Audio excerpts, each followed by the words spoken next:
On September 1st, 2022, the federal government of Canada will implement an all-new luxury tax which will affect all boats, cars, and planes valued at over $100,000. I recently had the opportunity to meet with Tim Royce, President and CEO of the Canadian Automotive Dealers Association, to gain a better understanding of what this tax actually means for Canadian dealers, car buyers, and not just high net worth vehicle buyers. I also traveled to Vancouver, British Columbia to meet with Jeremy Schaab, General Manager of Dilawri Group of Companies' ultra-luxury division, who has been dealing with a provincial luxury tax imposed on their customers since 2018. He had a lot of interesting things to say about how their luxury tax affected not only their business, but most importantly, customers.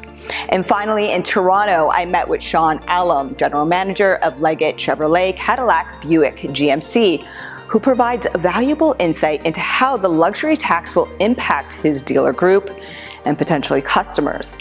Keep watching, because I'm confident what you're about to hear will help you navigate this all-new tax as it pertains to car buying. At CADA, we represent over 3,200 franchised new car, truck dealers and car dealers across Canada of all brands. And we have been fighting this new luxury tax for the last 2 years.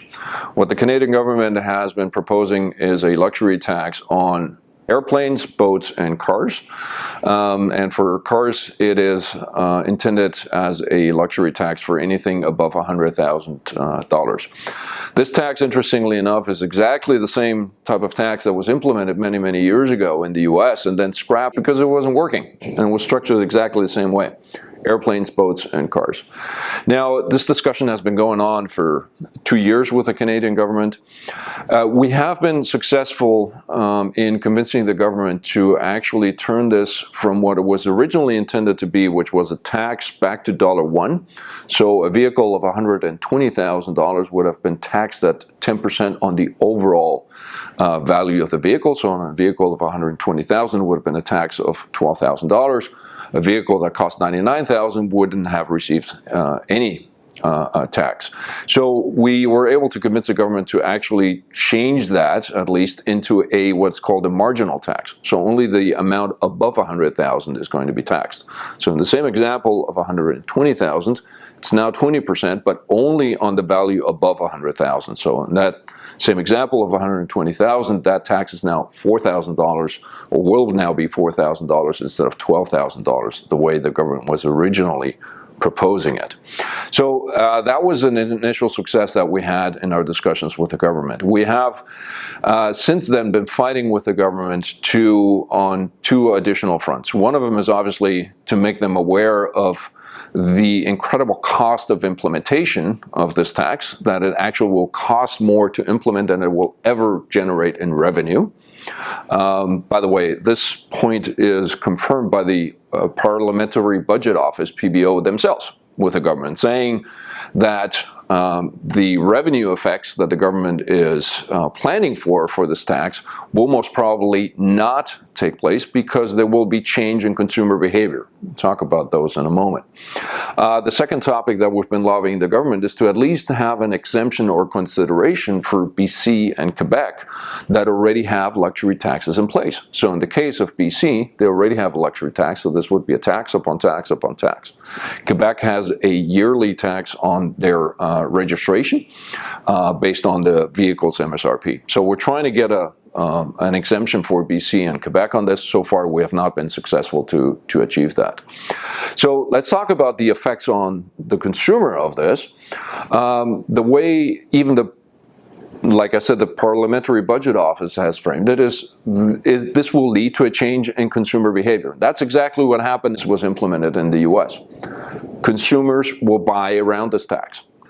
So they will not just accept this tax. They will find a different way of doing things. Either buy their vehicles and register them at their second home in the US, for example, buy a used vehicle, or worst of all, not buy the vehicles at all. So while this tax is intended to target the rich people, this is how the government has framed it, as a Robin Hood measure, if you will. Tax the rich to pay a bigger or fairer share of things. it will actually end up impacting hardworking people at automobile dealerships across the country. So we're talking about mechanics, lot attendants, service advisors, and people of that nature that will unfortunately lose their jobs due to this tax. Because if sales are not there, service won't be there for those dealerships. And we have quite a few dealerships that have specialized now in the luxury segment, and they will be in a world of hurt with this tax, especially, like I said, in provinces such as BC and Quebec. The other topic that I would like to outline is the incredible cost of implementation. So the government hasn't only just implemented this tax, it's implementing a completely separate and new system for dealers to have to report this tax, keep track of it, and submit the taxes to the government. So this is not part of the normal taxation system that we have. That, by the way, we already have a progressive taxation system in Canada with HST and GST. If you spend more, you will pay more taxes. But nevertheless, they're now implementing or attempting to implement a completely separate process for this. That means that if you're a dealer and you just sell one vehicle over $100,000, you're going to have to go through a separate registration process with CRA in order to report this tax and then pay this tax to the government.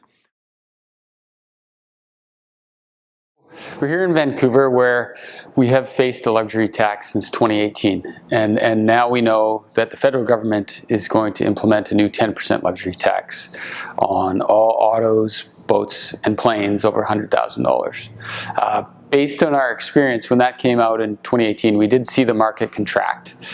It meant we sold a lot less of the cars that were in that tax bracket. In fact, probably within that first 6 months, it reduced sports car sales by close to 50%. So we've found ways that we can work with the tax. There's still a few questions as to how the federal tax will be implemented. You know, one way that sort of works with that tax is to lease cars, so you're not paying taxes up front. We're unsure how that'll be implemented with that new federal tax, but currently in BC, we've already got this 10% provincial tax that's on top of a 10% tax, that's on top of a 5% GST, and now we're talking another 10%.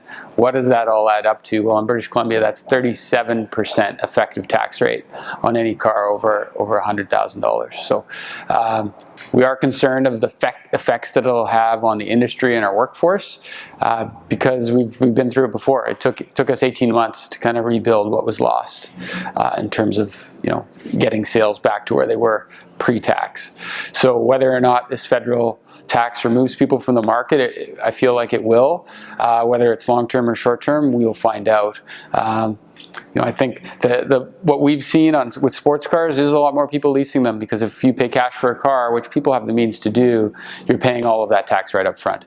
Whereas at least if you're leasing it, you're just paying your tax on your monthly depreciation, on your monthly payment. So that's been a pretty effective way to mitigate some of it. Again, if we're talking on a $200,000 car, you know, to be now having to spend $74,000 in tax is going to make people think twice.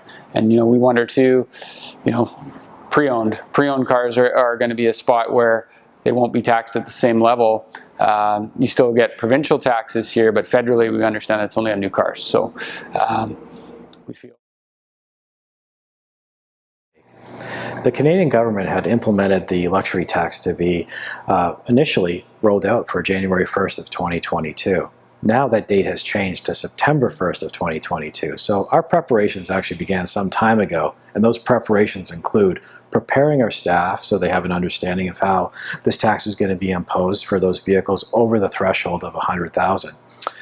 We've had to update our systems, make sure that our desking and our internal systems and our bills of sale are going to reflect correctly in conjunction with the CRA. Speaking of the CRA, we've been in touch with the CRA to ensure that we're going to create the right structure. We are still seeking some answers. We're a few weeks away.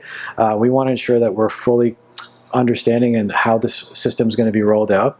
We're looking at our lease, our finance contracts, every aspect of the business to ensure that this is going to be rolled out properly come September 1st. Concerns from our customer base, of course, there's going to be some challenges. We're trying to understand how it's going to affect pre-orders and delivery orders past that September 1st, and we're going to be seeking those answers and ensure that we're going to communicate it to our customer base as we progress with this new luxury tax being imposed. We'll look for solutions, we're going to look for the best answers, we're going to try and make this as seamless as possible for everyone involved. This luxury tax won't just affect high net worth car buyers, but everyday consumers considering premium cars, SUVs, and even pickup trucks. And let's not forget the potential of jobs being lost are the most at risk, because if dealers aren't selling, then there isn't a need for sales representatives, support service staff, or even mechanics. If you have any additional questions related to this all-new luxury tax, reach out to your local dealer. I'm Juliana, your automotive woman. Thank you for watching.